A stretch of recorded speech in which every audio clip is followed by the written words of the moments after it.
नीता की भाभी उस पे बरस पड़ी। उसके मन में जो जहर था नीता के लिए, उसने सारा का सारा उगल दिया और नीता बेचारी चुपचाप सारी बातें सुन रही थी। पूरा 1 महीना हो गया है गाँव से आके आपको दीदी, अभी तक आपको कोई नौकरी नहीं मिली है। इसका मतलब ये नहीं कि हम पूरी ज़िंदगी आपका खर्चा उठाते रहे। मेरे पति की कमाई भी बहुत कम है। अगर आप दोनों के पीछे ही पैसे खर्च करेंगे तो हमारे पास कुछ नहीं बचेगा। भाभी, मैं आपको और भैया को बिल्कुल परेशान नहीं करना चाहती हूँ, लेकिन मुझे कोई नौकरी नहीं मिल रही है। जैसे ही नौकरी लग जाएगी मैं ये घर खाली करके दूसरा घर किराए पे ले लूँगी। अपने पति के अत्याचारों से परेशान होकर नीता गांव से शहर आई थी अपने भाभी और भैया के पास, लेकिन उसकी भाभी उसे और उसकी बेटी को बिल्कुल पसंद नहीं करती थी। उसकी भाभी के लिए तो नीता और उसकी बेटी बस एक बोझ की तरह थे और वो उन्हें फूटी आग भी पसंद नहीं करती थी।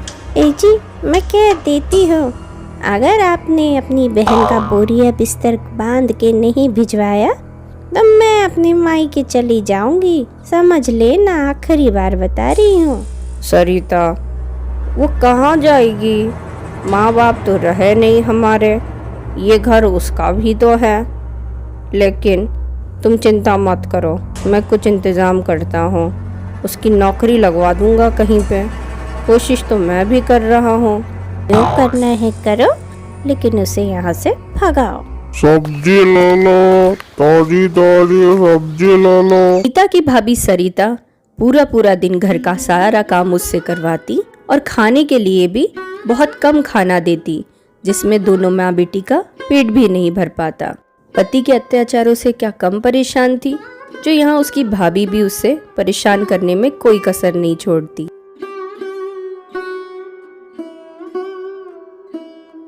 मम्मी, मेरे को मामी ने बहुत डांटा था।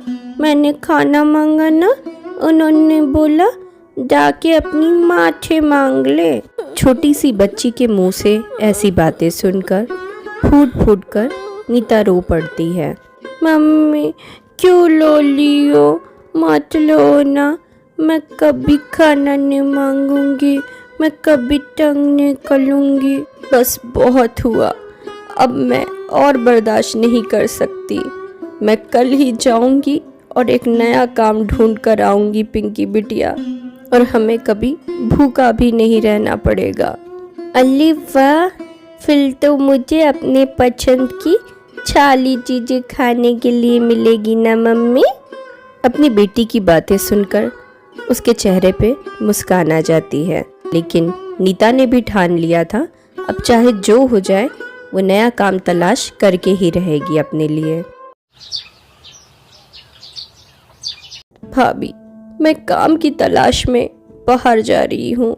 घर के सारे काम कर दिए हैं मैंने और खाना भी पका दिया है। हो सके तो पिंकी को खिला दीजिएगा।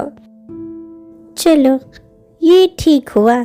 जाके काम की तलाश कर लीजिए और हो सके बाजार से आते वक्त घर के लिए सब्जियां लेते आना।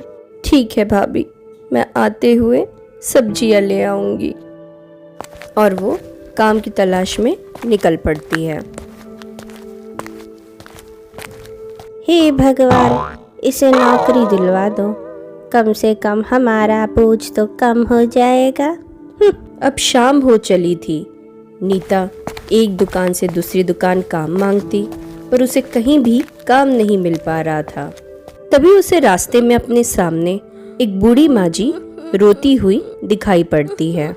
ये बूढ़ी माँ जी बहुत ज़्यादा परेशान लग रही है। क्या हुआ माँ जी? किसी तरह की कोई परेशानी है क्या? मुझे बताइए, शायद मैं आपकी मदद कर सकूं। बेटी, मैं बाजू वाले रामपुर गांव से अपनी बेटी के यहाँ आई थी। मेरे से पता गुम गया। अब मैं उसके पास कैसे जाऊं? भूख और प्यास से जान निकल रही है इस बूढ़े शरीर की। माँ जी, भूख और प्यास की कीमत हम गरीब अच्छे से जानते हैं। आप चिंता मत करिए, मेरे साथ मेरे घर चलिए, कुछ खा लीजिएगा वहाँ पर। उसके बाद वो बूढ़ी माँ जी नीता के साथ घर आ जाती है। माँ जी, ये सुबह की बची हुई कुछ रोटियां हैं, आप ये सब्जी के साथ खा लीजिए। सामने खाने की थाली देख वो बूढ़ी माँ जी सारा का सारा खाना चट कर जाती है। नीता बहुत गौर से माता जी को खाना खाते हुए देख रही थी। बेटी, आज के इस मतलबी दुनिया में बहुत कम लोग किसी भूखे का पेट भरते हैं। तुम्हारी वजह से आज इस भूखी प्यासी बुढ़िया का पेट भरा है। मैं तुम्हें कुछ देना चाहती हूँ। माँ जी कुछ मंत्र बोलती है और वो साधारण सी थाली एक जादुई थाली बन जाती है। बेटी, अब ये एक साधारण थाली नहीं, जादुई थाली बन चुकी है। इससे तुम जो भी मांगोगी ये तुम्हें खाने के लिए दे देगी। बस कहना, जादुई थाली थाली में खाना दे दे हमें खाना खजाना। आपका बहुत बहुत धन्यवाद माँ जी, इस नायाब तोहफे के लिए। अच्छा बेटी, अब मैं चलती हूँ, लेकिन इस अच्छाई के मार्ग को कभी मत छोड़ना और हमेशा ज़रूरतमंदों की मदद करना। बूढ़ी माता जी वहाँ से चली जाती है। ये जादू की थाली है, मैं इससे कुछ मांग के देखूं? हाँ पिंकी, तुम अपने पसंद की पिज़्ज़ा, समोसे सब कुछ मांग सकती हो, पर तुम्हें वो मंत्र बोलना होगा। याद है ना तुम्हें? मम्मी मुझे याद है, आपने सिखाया था ना, जादुई थाली थाली में खाना दे दे हमें खाना खजाना। जादुई मंत्र खत्म होते ही थाली अपना कमाल दिखाती है। पिज़्ज़ा, समोसे, पानी पूरी थाली में आ जाते हैं। पिंकी, आज से तुम कभी भूखी नहीं रहोगी, हमेशा अपने पसंद के सारे व्यंजन खा पाओगी। So beautiful, so elegant, just looking like a wow, just looking like a wow। अच्छे आचरण के कारण उसे एक लाइब्रेरी में काम मिल जाता है अच्छी तनख्वाह पे।